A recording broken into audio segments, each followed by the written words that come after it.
Hi, everyone. So here are the techniques and interventions that we kind of didn't get a chance to cover yesterday, but we actually saw quite a few of these in the video that Kehoe and Carla shared.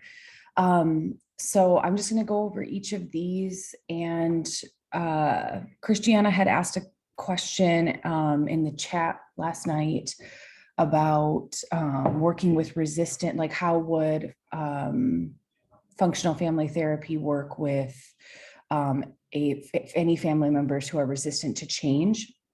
And so remember, this is very akin to strategic. So if you hearken back to some of the approaches that you learned last semester, it's going to be very similar to that. So really what you're doing a lot of in this approach is understanding the sequence of events, those interactional patterns, and slowing down the family to understand, oh, I do tend to do this in response to really anything that my son does. That's coming from a place of blah. So this whole thing reminds me of something that's triggering to me, but we're not going to spend a whole lot of time there. It's an acknowledgement of those things. So any sort of insight here is like a cool, moving on. You don't really necessarily dive in to those things. So to answer that question, you would work with who is bought in, and you would continue to meet the family where they're at. So if it takes them, so this relational reframing that you see on the screen right now, it may take families a while to get there. And really what you're doing is you're staying consistent on how you're asking about sequences of events from a systemic view. So it's not just, okay, so Junior comes home late, and then it creates chaos in the house. Like you unpack each piece of that and understand, how does everybody respond to that? And you would be bringing in that systemic language around, okay, so I'm hearing that mom gets a little activated when this happens, and dad responds to mom's frustration or activation about this, and then sister does something that can distract, or she tends to side with one of the parents. So you're not forcing them. All you're doing is really painting the picture for them on how all of them respond. And then sometimes it just takes families a minute to meet you there. If you have somebody who's very explicitly like, this is not my problem, I'm not going to be a part of this, you don't have a whole lot of control over that. You would work with the people who are willing to work with you, and then hope at some point this person gets on the ride, or knowing that the complementarity that we've talked about, right, that is in all of the approaches, of when there is movement in one place of a system, it is inevitable that there will be movement in another place. So it's I would say, to your question, Christiana, because the question was, I have it. I have the question here. Can you include, okay, is it similar to other theories in that change comes from those who are most motivated? So I guess, as we know, motivated is a little bit tough for me. I know that this theory, okay, never mind. I'm going to go with this theory. This theory very much explicitly talks about motivation. So yes, and focus on them. You would work most, you would probably work most with them. I just wonder, okay, yeah, so the whole blame, problem, linear thinking, very common. So both and in terms of working with those who are willing, and also staying open to having others join, because like I said, change is inevitable when you change just one part of a system. In many theories, that's a part of that. Okay, let's go to the techniques and interventions. So as we talked about in class, matching, mimesis, as other theories call it. So you can see here, so helps clients feel respected via language and norms. So you're really honoring any sort of values, cultural norms. But here, so to your question from last night, Sarah, there are realistic modifications. So, not these things that create some kind of robotic or really weird like very, very out of your own range of responses. So you may match body language. So if, for example, again, they're very demonstrative, or if you see that everyone is like sitting forward, pretty engaged, you would match that. Matching customs, that means like, so if, for example, when clients come into your office and they greet you in a certain way, you would match that. So if you're like sticking your hand out to greet them, and they're like nodding to you or something like that, I would encourage you to nod to them and not force them to do a handshake. Interrupting and diverting, we talked about this, or I made a comment about this in the video a little bit. So I think like Sun had made a comment about something that was pretty vulnerable or like very real. And then mom came in and said, well, and it, like her tone was pretty aggressive, pretty dismissing, and really kind of undermined or overshadowed what he was sharing and like shut him down pretty quick. So these are the dynamics that you see. So it's like when Sun gets maybe kind of vulnerable or something, mom got kind of big to overpower it a little bit. So that's where I would have said, mom, I appreciate you wanting to engage. I'm going to stay here with Sun for just a little bit. Go ahead. So that's what I meant by blocking. So that's the same as that. Blocking, I'm sorry, is a term in structural. This is the interrupting and diverting. Same deal. I know that everybody has at least had some exposure at this point to emotion focused therapy. It's what Sue Johnson calls catching the arrow. So when you have a partner who's being vulnerable or who is sharing something, when their partner like metaphorically throws an arrow at them, meaning like they start to hurl an insult, something that is, hurtful to them, you like metaphorically catch it before it hits the person and you say, hold on, let's create a little bit of a different interactional pattern here, which, as we know, FFT is all about that. So this is when you can interrupt or divert. Interrupting is the same as saying, I'm going to pause you right there. Just being, in many ways, what particularly new therapists think is like kind of rude, but I promise you it is important, because if you don't intervene when those dynamics come out, you're not helping to make anything different. Because that you could process, okay, what was going on for you? Like he was sharing something pretty vulnerable and you came in here and did this thing.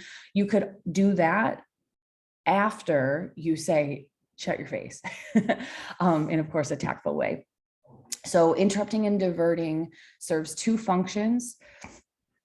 You're interrupting the problem behavior pattern. So you're essentially, without being very explicit about like, here's your pattern, which you absolutely can do. It is showing them like, so it's showing them, here's what you do, without explicitly saying, here's what you do. And it also allows for them to know that they're able to reroute, but this helps the family become more consciously aware of their pattern. So interrupting stops the pattern. So when you are in the room, they're doing something different, and then helps them understand like, oh yeah, like when he talks about this stuff, I do get pretty worked up. So sequencing, we've talked about this in class before, positive and negative patterns, you know, you don't always, in therapy, of course, there's going to be change that happens, hopefully, when people come to therapy. Usually it's because something's not going well, so they want it to go differently. But in terms of patterns, you also want to acknowledge when patterns are really adaptive and when patterns are really supportive and encouraging and positive. So these are just some sequencing questions you can ask. So a sequence is like a sequence of events. Mom does this, son responds in this way, stepdad does this thing, older sister does this thing. I was just using the role play from last night. So some questions are, what behaviors come before the problem? What behaviors come after the problem? And remember, you're not just looking at who is actively involved. So for example, with our family last night, when mom and son are fighting, you're not just looking at those two, you're looking also at what is stepdad doing, what is daughter doing. So you can assess this indirectly by observing the interactions in session. So just watching it happen, as well as having the family talk about something. So you can see it in vivo, like you bring up a subject or something, just see how everybody reacts in real time. Or you can say essentially what she started to do a little bit. She did what would be considered point sequencing that I will get, or point processing, when I'll get to in just a second. But she started to talk about a specific event and then kind of what went down. And that's another way of assessing sequencing, is hearing from everybody's perspective what happened. So you can sometimes ask directly about the pattern sequence, or you can more carefully assess it, or I'm sorry, you can directly ask about the problem sequence. So again, breaking down each thing, and this allows you to more carefully assess it. So, okay, daughter, from your perspective, what happens? And then mom, at this exact point, what happens? Stepdad, what happens? Son, what happens? So it's very important to make sure that you get everybody's perspective, because it's usually a little bit different, or there's some like pretty important information that would be helpful to make the understanding of the pattern more robust.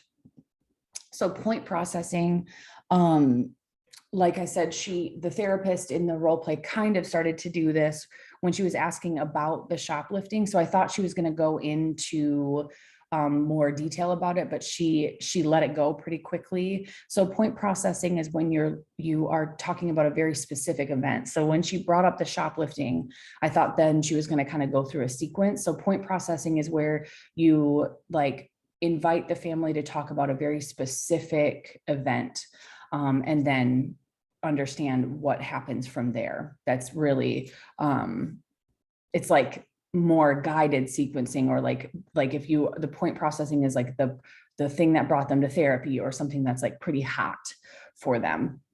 Relational reframing, we saw a ton of this in the role play last night. So it has this is rooted a lot in CBT. So this is where you're going to see that integration of other approaches.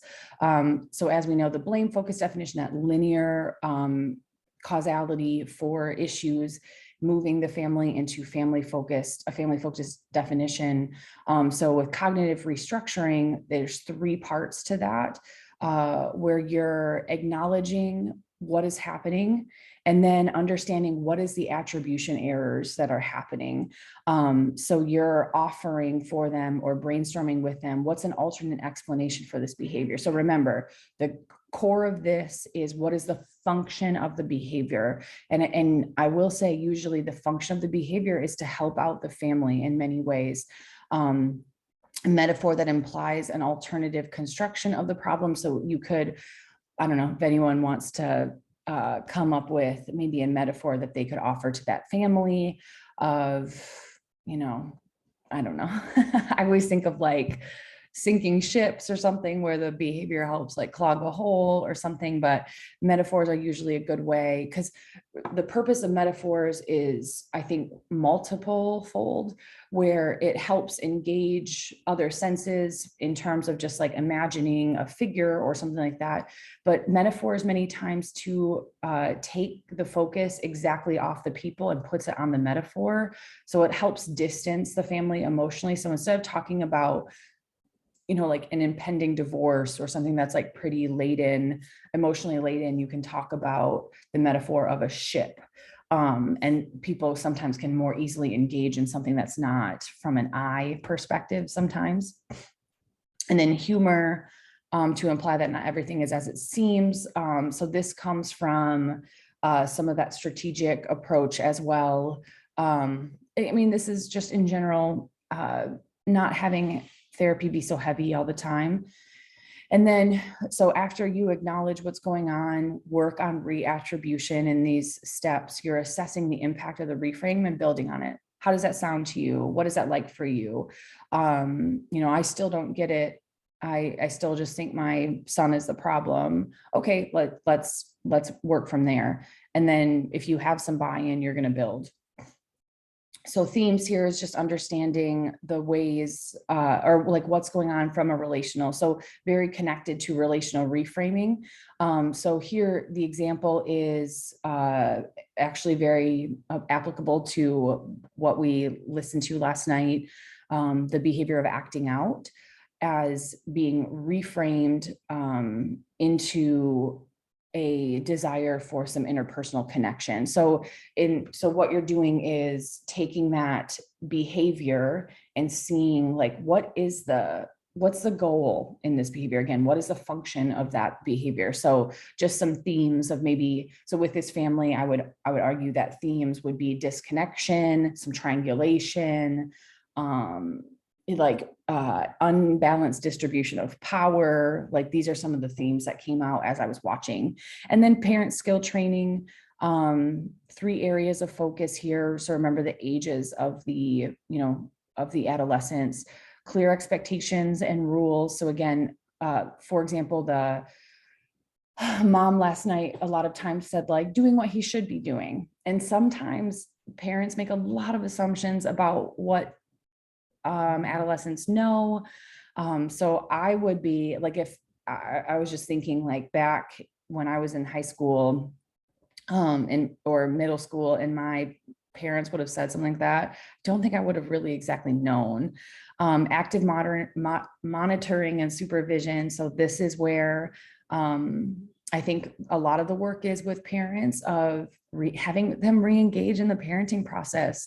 Some parents can become pretty disconnected from their children. We talked about this last night of like, maybe parents being a little more apt to be active when the parent or children are younger because they have a lot more like direct influence. And then as children become more independent, more peer oriented, parents kind of fall by the wayside a little bit, but it's still their job to monitor and supervise. So re-engaging them many times in that process and being consistent with the enforcement of behavior contingency. So I think this is from MST, but it's still the video from MST, but it's still relevant to FFT of, he got like phone privileges removed when he wasn't like communicating or didn't come home on time or something like that. So you find things that are meaningful to the adolescent. Usually that's a cell phone. And you put some parameters around when they're able to use it, and you have rules. And if they don't abide by those rules, they lose privileges. And I think that is all that we didn't cover last night.